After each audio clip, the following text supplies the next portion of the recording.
आता पाहूया 10:25 महत्त्वाच्या बातम्या। पुण्यात उद्या विधानसभा निवडणुकीच्या पार्श्वभूमीवर ठाकरे गटाचा शिवसंकल्प मेळावा। उद्धव ठाकरेंच्या उपस्थितीत पुण्यात शिवसंकल्प मेळावा।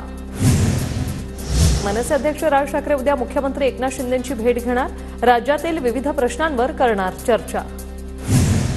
राज ठाकरे यांचा 10 आणि 11 ऑगस्टला बीड दौरा। विधानसभा निवडणुकांच्या पार्श्वभूमीवर राज ठाकरे बीडमधील 6 विधानसभा मतदारसंघाचा आढावा घेणार।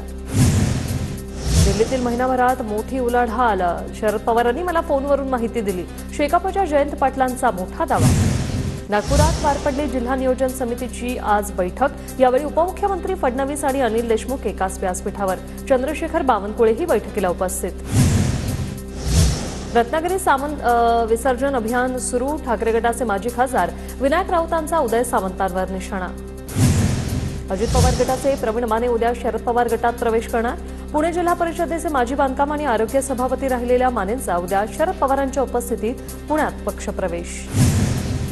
घनसावंगीत राजेश टोपेंविरोधात राजू शेट्टींनी निवडणूक लढवावी। स्वाभिमानी शेतकरी संघटनेच्या बैठकीत ठराव मंजूर। पुण्यातील विधानसभा मतदारसंघाचा जरांगेंकडून आढावा। तर लोकशाही सगळ्यांना लढण्याचा अधिकार। जरांगेंनी सगळीकडे उमेदवार द्यावे, भुजबळांचं आव्हान। नाट्य निर्मात्याच्या फसवणुकीप्रकरणी पुणे कोर्टाकडून जरांगेंविरोधातील अटक वॉरंट रद्द। बोलताना काळजी घेण्याची कोर्टाकडून जरांगेंना समज। मुख्यमंत्री शिंदेंच्या उपस्थितीत आज सिल्लोडमध्ये लाडकी बहीण योजनेचा शुभारंभ। मुख्यमंत्री शिंदेंचं सिल्लोडमध्ये जंगी स्वागत।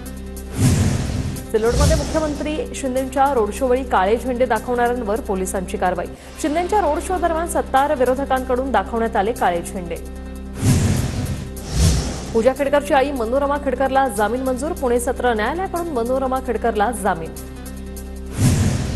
दिल्ली कोर्टानं जामीन फेटाळताच पूजा खेडकर फरार झाल्याची माहिती। बोगस दिव्यांग प्रमाणपत्र मिळवल्याप्रकरणी दिल्ली क्राईम ब्रांचकडून पूजाला अटक होण्याची शक्यता। संभाजीनगर आणि धाराशिवच्या नामांतराला विरोध करणारी याचिका सुप्रीम कोर्टाने फेटाळली। नामांतर प्रकरणी हस्तक्षेप करण्यास सर्वोच्च न्यायालयाचा नकार।